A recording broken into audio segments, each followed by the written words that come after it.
Bienvenue dans l'émission Ose ta différence. À ceux qui rêvent d'un monde nouveau, un monde où l'amour serait l'énergie de la vie, du partage, de la solidarité, plutôt que la peur qui isole et anéantit. Un monde de conscience et d'unité. Je suis Catherine Tournedouet, coach booster d'énergie, guide des traversées qui vous aide à devenir pour exister. Avec ce podcast, je vous donne rendez-vous tous les lundis matins pour vous offrir un espace d'inspiration avec des clés, des réflexions, des témoignages. Il est temps de bouger, le monde t'attend. Ose ta différence pour faire la différence. À tout de suite.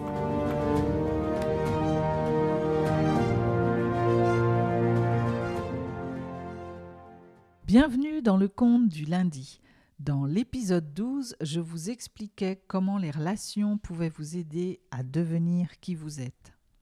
Elles appellent constamment à créer et à exprimer la meilleure version de vous-même. Voici un conte qui illustre bien cela. Les trois frères. C'était un seigneur de village, riche à foison, bon cœur, bel air. Le sabotier, au bout du bourg, était pauvre comme un caillou. Mais le monsieur l'aimait beaucoup. Tous deux étaient amis d'enfance. Si bien que le jour de janvier, où l'épouse du miséreux accoucha de l'enfant de trop, ils en avaient déjà une douzaine, le seigneur dit au sabotier : « Ne t'inquiète pas, je l'adopte. » Il n'avait lui que 3 garçons. « Merci bien. » C'était une fille. On la baptisa Marilou. Elle grandit avec ses 3 frères.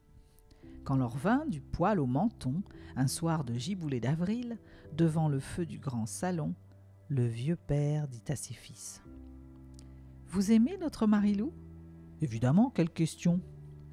Sachez donc, mes beaux garnements, qu'elle n'est pas vraiment votre sœur. »« Bonne nouvelle, je l'épouse.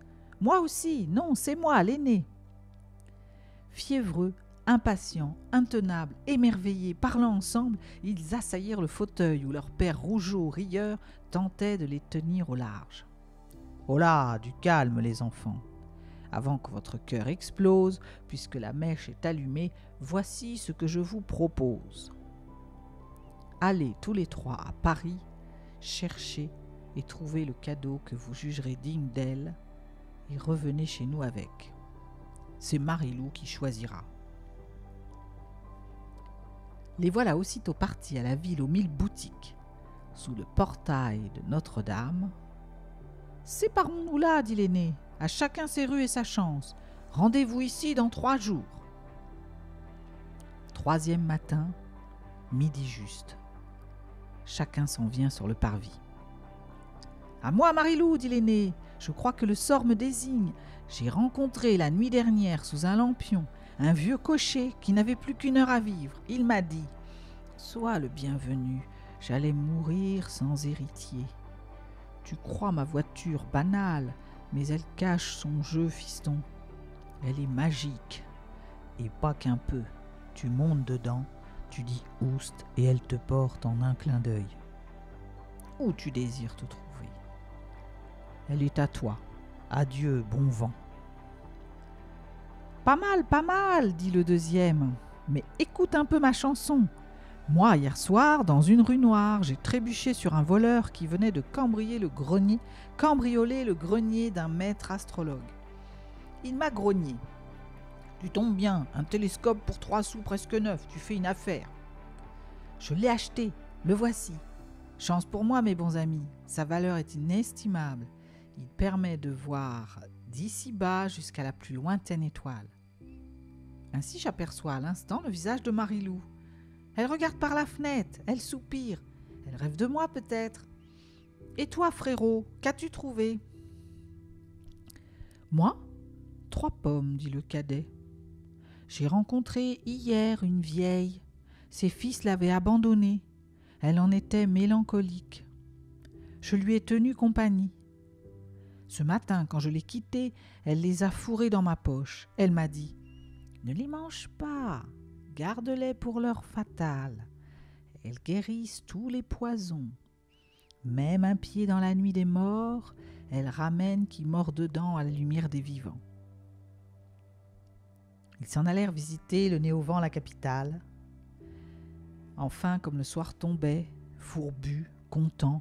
« À la maison, dit l'aîné, mes frères, en voiture !»« Attends, dit le deuxième, attends, que je vois si la soupe est prête. » Il mit l'œil à sa longue vue, fit « Oh !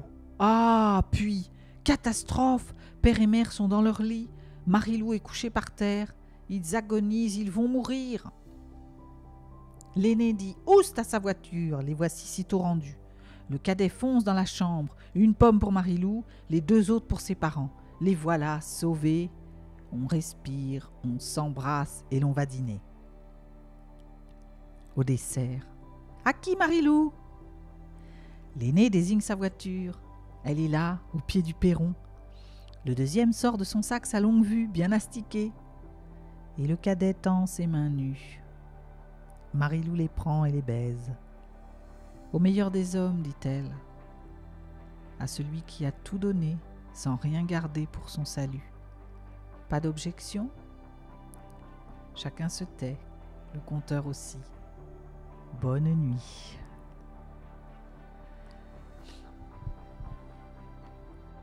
Et voilà comment ce conte illustre quand l'ego s'en mêle.